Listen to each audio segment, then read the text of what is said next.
জাহান্নামের গর্তের মধ্যে একটা গর্ত হবে, 99টা সাপ থাকবে, দুটো করে মুখ হবে। জাহান্নামের আগুনের সাপ, সেই সাপ যদি দুনিয়া একবার নিঃশ্বাস ফেলে এই গাছপালা আর গজাবে না। শুনছেন তো বাপ? আর জাহান্নাম যেতে করে জাহান্নামের লেবাস পরানো হবে, লেবাসটা যে দুর্গন্ধ যদি একবার আসমানে টাঙিয়ে দেয় পৃথিবীর মানে গন্ধে হাটফাট করে মারা যাবে। কিন্তু ওখানে মৃত্যু হবে না, ওখানে আল্লাহ এমন সিস্টেম করে দেয় মৃত্যু হবে না। জাহান্নামীরা পিপাসায় ছটফট করবে, পানি পানি পানি। ফারিস্তারা জাহান্নামের গিলাসে দেবে, কি দেবে? তাদেরই শরীরের পচা দুর্গন্ধ গরম টকবক করে পুঁচ রক্ত ফুটবে, ওই দেবে, পান করবে, যেখানে যাবে গলে চলে যাবে।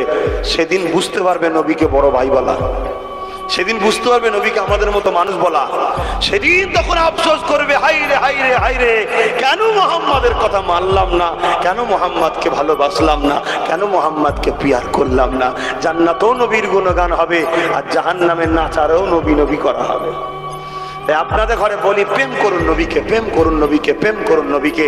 এক একটা আলেম কিয়ামতের দিনে আল্লাহ আলেমদের ঘরে বলবে, আলেমরা তোমাদেরকে আমি দুনিয়ায় আলেম করেছিলাম, এখানে কিয়ামতের দিন দাঁড়িয়ে হিসাব দেবে, তার জন্য যাও জান্নাত চলে যাও। জোরে বলবেন সুবহানাল্লাহ, একটু জোরে বলবেন না।